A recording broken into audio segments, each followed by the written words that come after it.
जय माता दी। आज हम संस्कृत में ग्राम्य जीवनम, गांव का जीवन, तो इस विषय पर हम संस्कृत में निबंध समझाते हैं। भारतः ग्रामाणाम देशः, तो ग्रामाणाम में षष्ठी व्यक्ति बहुवचन है। भारत गांवों का देश है। भारतीय संस्कृति ही विपुलाः अस्ति, तो भारत की संस्कृति विपुल है, बहुत विस्तृत है, बड़ी है। भारतीय जनसंख्या बहुलांशः ग्रामेषु वसति, तो भारत की जनसंख्या अधिकांशता अधिक संख्या में गांव में निवास करती है। ग्रामेषु कृषकाः श्रमिकाश्च वसति, तो गांव में किसान और श्रमिक मजदूर रहते हैं। कृषकाः भाग्यवादिनः अशिक्षिताश्च भवन्ति, तो कृषकाः किसान भाग्यवादी और अशिक्षित होते हैं। लेकिन अब समय के अनुसार असाक्षरों की संख्या न के बराबर रह गई है। देश शिक्षा की ओर जा रहा है। छठवां, ते पशून पालयन्ति, वे पशुओं को पालते हैं।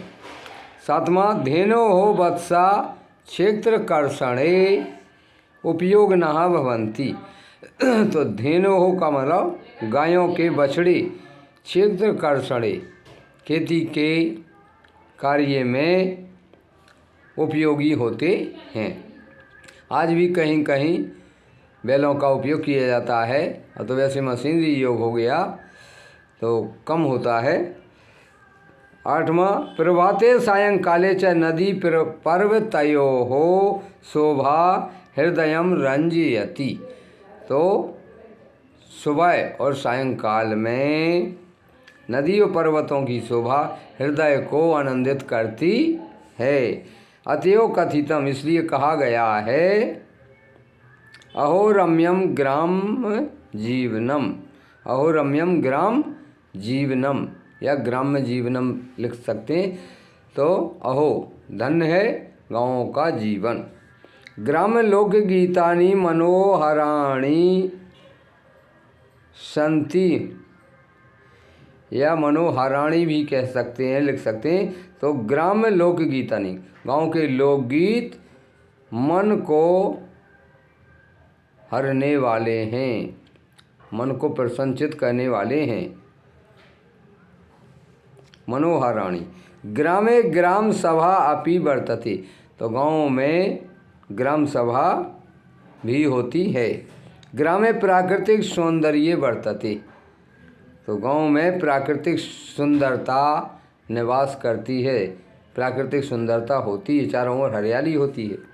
तत्र ते सो विवादान स्वयमेव निर्णयन्ति, और वहाँ पर जो गांव के आपसी विवाद होते हैं वो स्वयं ही निर्णयन्ति, स्वयं ही उसका निर्णय करते हैं। स्वयं प्लस एव। ते परस्पर साहाय्यम कुर्वन्ति, और गांव के लोग आपस में एक दूसरे का सहयोग करते हैं। तो इस तरह से हमने ग्राम्य जीवनम पर संस्कृत में निबंध का अर्थ समझाया। उम्मीद करते हैं कि छात्र इस निबंध को याद करेंगे।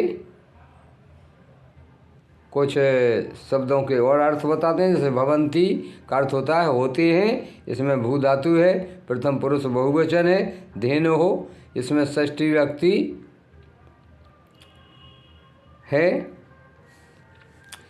तो इस तरह से पर्वतयोः में षष्ठी व्यक्ति और द्विवचन है।